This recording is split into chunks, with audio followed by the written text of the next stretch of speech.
this evening. This program has helped me to rediscover my faith that I always knew I had, but lost sight of through years and years of debilitating addiction. I have been a faithful believer in God my entire life, and I will forever be grateful to the Salvation Army for helping me reopen a clean pair of sober eyes to the Lord my God. I'm going to try to keep this on the quick side, since like most of us, I have hours and hours of war stories and horror tales I can tell. But I won't be doing that tonight. Instead, I'll be attempting to summarize what got me here, what kept me here, and where I go from here. I left my parents' home at the age of 16, had my own condo for 12 years, paid off my car, held down a few very decent jobs. Basically, I had my ish together.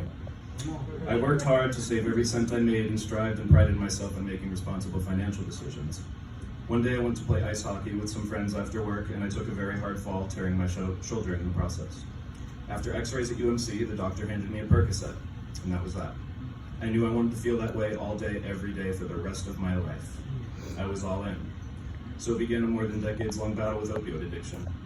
As they do, eventually the doctor cut me off of any more refills, so I went to the streets. By this point, it had become an everyday struggle to just get my hands on enough pills to not be dope sick. Eventually, I was introduced to heroin by one of my dealers. Once I started chasing that dragon, it was a wrap. Now the pills no longer worked. Now I was subconsciously aware of the pit I had dug for myself through the blur of my addiction. I eventually landed in CCDC. And it was here, while in the hole, battling excruciating withdrawals on the floor of my cell, that I met the man who would come to be one of the most important figures in my life. His name's Chaplain Ray. He tried genuinely to convince me to take a chance on myself and come to the Las Vegas ARC. I knew I was going to fight tooth and nail to not go to what I thought was some religious cult program hell-bent on brainwashing us addicts. Through strategical manipulation of everyone around me, I got received time served from the judge. I got high almost immediately, and where do you think it landed me? Straight back in jail.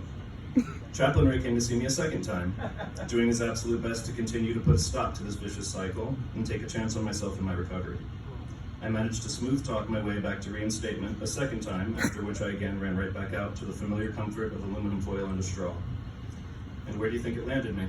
Right back in jail. This man could have easily washed his hands of me at this point. Instead, he came back to CCDC to visit me for a third time. This time he put it to me simple and plain. Either stop the BS, or you can spend the rest of your life in and out of that little cell. What do you have to lose? Our front door stays open. If it's not for you, just leave. But why not just take a chance on yourself and your future? Battered, tired, and all but defeated, I knew that I was genuinely ready to take a chance on my own rehabilitation and recovery. Chaplain Ray came to CCDC personally to pick me up, which he assured me he never does. He asked me if I smoked cigarettes, to which I replied, "Today I do." We got to a gas station and he asked me my brand, L&M Red 100s. I'll never forget the next words he said to me as he stepped out of the van. He turned to me and said, "Please don't run." I assured him I no longer had the desire or willingness to continue running. Upon arriving at the ARC, my new counselor welcomed me home. I will be eternally grateful each and every sober day for this man not giving up on a perfect stranger, for having a gut feeling on my ability to persevere and overcome the cycle of addiction. Here I've met some of the greatest people that I know will remain longtime friends of mine. To my mentor, Darren Wong, who left for Portland yesterday, thank you for trying to guide me in the right direction from the first, never allowing me to fall behind. I love you, brother, and good luck in your new life out there. Miss Major, your honest, kind, and caring nature will be forever appreciated by me. Thank you for helping to make my stay here so tolerable and comfortable. Charles, you make me so mad sometimes. But the way you show us beneficiaries the tough love keeps us on our A game and helps us adapt to routine and structure. Always holding me responsible for my slip-ups and shortcomings has taught me extremely valuable lessons on adult responsibility. Thank you for all that you do here in the ARC. Chef Dave, the last 5 months have been so fun. Sometimes too much fun, bordering on dangerous, but never a dull moment. Thank you for welcoming me in as part of the team. To my roommates, Jesus, Miles, Dan, the memories we've made in such a short time together will remain a staple highlight of my journey through the Salvation Army. Our late night laughs, our juvenile jokes, and our complete disgust for being constantly asked for seconds will always have a special place in my heart. To the kitchen crew, hold it down and always remember, no name, fair game. Miss Ashley and Eric M. for being kind, real, and awesome staff to myself and all the Bennies. You both will always have my gratitude for all that you do for us. To my former and soon-to-be new roommates, Jason Collins, Kellen, and Jordan, here we go again. I'm so excited to make this transition into the next stage of my sobriety, and having my brothers there with me is a blessing I can't describe. To my girlfriend, thank you for all your love and support, and for taking this journey with me. You brighten my days and warm my heart with your sweetness. To the Red Strings, you aren't going to get along with everyone. You're never going to fellowship with 100 dudes, no matter where you go. Find your support system in these walls. Keep them close.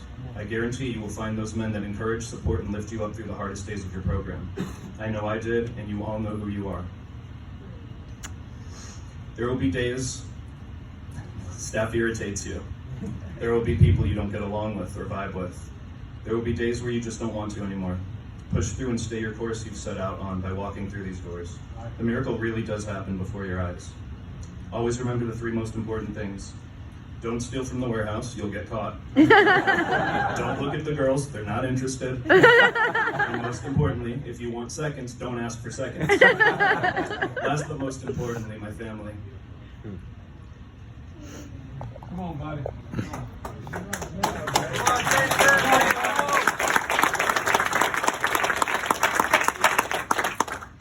Mama, your unwavering love and support through the most difficult time in my life has been the biggest blessing of my entire life. You never gave up on me, even when I made it absolutely difficult as humanly possible for you. Since I was a little boy getting RPCs and referrals at school, you've always shown up to defend me.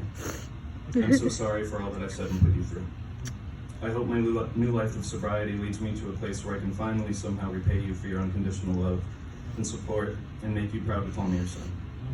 I am To my father, Jay, my sisters and brother, I truly love you all more than words can say. And I'm so sorry for all I've done throughout my addiction. I'm hoping to mend what I've broken through honesty and sobriety, to show you all that I only have positive intentions in regaining trust and respect from my family. I love you all so much. We love you too. I've had it with you all. I'm